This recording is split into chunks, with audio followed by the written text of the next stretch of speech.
శాసనసభలో తెలుగుదేశం బడ్జెట్ పై ప్రసంగాన్ని ప్రారంభించింది. ఇప్పుడు దీన్ని ప్రత్యక్షంగా చూద్దాం. అవకాశం కూడా ఆయనకి ఇవ్వాలని చెప్పి కూడా వారు ఏ ముఖ్యమంత్రి ఉన్నా వారికి రెండో స్థానంలో ఉండి ఫైనాన్స్ పోర్ట్ఫోలియో తీసుకోగల నేర్పరు ఆయన. ముఖ్యమంత్రులు మారినా కూడా ఆయనకేం భయం ఉండదు. ఆయన పోస్ట్ మాత్రం ఆడ ఖచ్చితంగా ఆ పోస్ట్ పర్మనెంట్గా ఉంటుంది. చెన్నారెడ్డి గారి కాడి నుంచి రాజశేఖర రెడ్డి గారి దాకా వారే కాంగ్రెస్ ప్రభుత్వంలో ఫైనాన్స్ మినిస్టర్గా కొనసాగుతున్నారు. చాలా సంతోషం. వాళ్ళు ఆ పార్టీ వాళ్ళు వారికి అవకాశం ఇచ్చినందుకు నేను కూడా సంతోషపడుతున్నాను. వయసులో కూడా పెద్దవారు. వారు ప్రవేశపెట్టిన బడ్జెట్ చాలా గొప్పగా ఉంటుంది. 15 పర్యాయాలు ప్రవేశపెట్టిన వ్యక్తి ప్రవేశపెట్టే బడ్జెట్ చాలా ఎక్సలెంట్గా ఉంటుంది. వాస్తవాలకు అనుగుణంగా ఉంటుంది. ప్రజలకి బాగా ఉపయోగపడే విధంగా ఉంటుంది అని నేను చాలా ఊహించాను. కానీ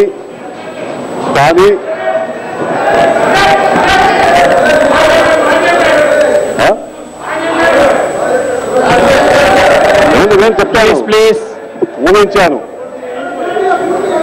వినండి. కానీ ఇది ప్రజలకి అనుకూలంగా లేకుండా, వాస్తవానికి దగ్గరగా లేకుండా, చాలా దూరంగా వాళ్ళ తెలివితేటలంతా కూడా ఆయన నేను 1,00,000 కోట్లు దాటించాల బడ్జెట్. లాస్ట్ ఇయర్ కూడా 1,00,000 కోట్లు పెట్టారు. మళ్ళా 90,000 కోట్లకి కుదించుకున్నారు. ఈ ఇయర్ కూడా ఆ బడ్జెట్ని 1,00,000 కోట్లు దాటించాలని చెప్పిన ఉద్దేశంతో ప్రవేశపెట్టేట్టుగా ఉంది తప్ప అదేమి ఈ బడ్జెట్ని అమలు చేయాలని చెప్పిన చిత్తశుద్ధి ఉన్నట్టుగా ఏమాత్రం కూడా అవపడం లేదు. మీకు తెలుసు 2009-10లో 2008-9లో వారు ప్రవేశపెట్టిన బడ్జెట్ దాదాపు 1,00,000 కోట్ల పైన ప్రవేశపెట్టారు. దాన్ని కుదించి రివైజ్డ్ ఎస్టిమేట్ బడ్జెట్లో 90,591 కోటికే సవరించారు. అదేవిధంగా ఈ ఇయర్ కూడా 1,03,000 కోట్లు బడ్జెట్ ప్రవేశపెట్టి 2 పర్యాయాలు 1,00,000 కోట్లు దాటించిన బడ్జెట్ ప్రవేశపెట్టిన ఘనత కూడా నాకే దక్కిందని చెప్పని వారు చెప్పుకున్నారు. కానీ లాస్ట్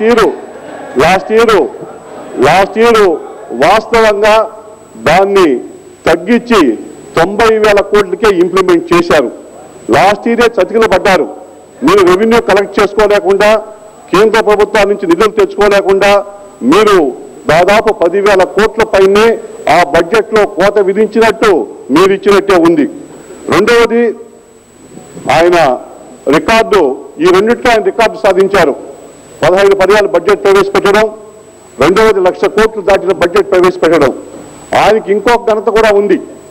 అదేమంటే మీకు తెలుసు, బడ్జెట్ కన్నా కూడా, రాష్ట్ర బడ్జెట్ కన్నా కూడా ఎక్కువ అప్పులు చేసిన ఘనత ఆయనకి దక్కింది.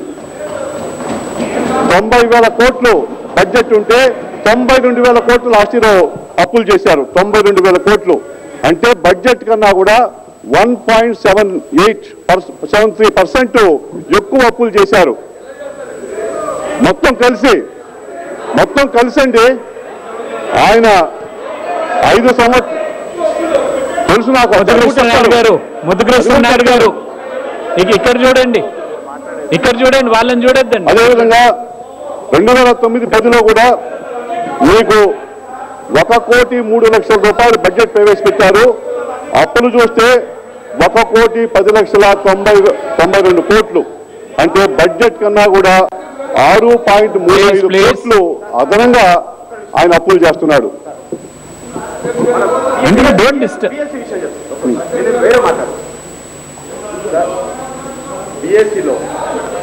సార్, బీఏసీలో మీ సమక్షంలో జరిగినటువంటి మీటింగ్లో ప్రధానంగా మంత్రులు మధ్యలో రన్నింగ్ కామెంటరీ చేయకూడదు, ఇంటరప్ట్ కాకూడదని చెప్పి అనుకున్నాం సార్. కానీ మంత్రులు, బాధ్యత గల మంత్రులే ఈ రకంగా ఇంటరప్ట్ చేయడము ఎంతవరకు సమంజసమో చెప్పాల్సిందని కోరుతున్నాను. ఇప్పుడు మంత్రులు, ఎమ్మెల్యేలు అందరూ కూడా సమాన సభ్యులే. ఇక్కడ ఎవరే కానీ రన్నింగ్ కామెంటరీ చేయకూడదు. ముద్దుకృష్ణనాయుడు గారు కమన్. వసంత్ కుమార్.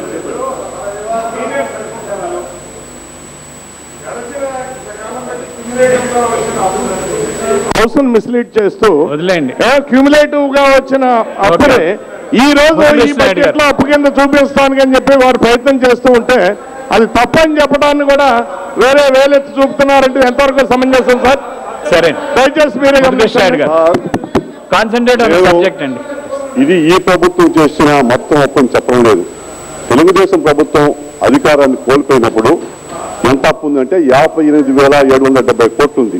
ఇప్పుడు 52,000 కోట్లు అప్పులు చేశారు 5 ఏళ్లలో.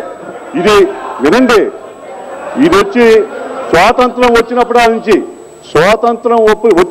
నుంచి చంద్రబాబు నాయుడు గారు ముఖ్యమంత్రిగా ఉన్న 9 ఏళ్ల దాకా 58,770 కోట్లు అయితే రాజశేఖర రెడ్డి గారు ముఖ్యమంత్రి అయిన 5 ఏళ్లలోనే 52,000 కోట్లు అప్పులు చేశారు. 5 ఏళ్లలో మీరు అప్పులు చేసింది. నేనేమి ఇది మొత్తం మీరు చేశారని చెప్పడం లేదు. మీరు అప్పులు ఆంధ్రప్రదేశ్ చేసిన ఘనత కూడా ఆ క్రెడిట్ కూడా రోసే గారు తీసుకుంటే చాలా సంతోషం.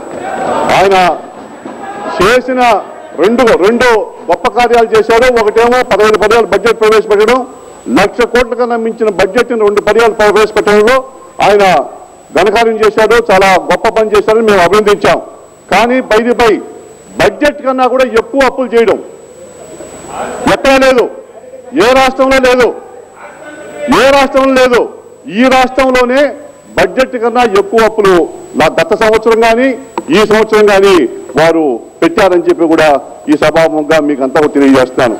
దీన్ని ఏ విధంగా మీకంతా తెలుసు, ఇదేదో పేదవాళ్ళకు బాగా ఉపయోగపడుతుందని, పేదవాళ్ళని ఉద్ధరిస్తుందని, ఎన్నికల తర్వాత ప్రవేశపెట్టిన బడ్జెట్ దాని ప్రజలకి ప్రతిబింబం చేస్తుందని ఉద్దేశంగా మేము ఊహించాం.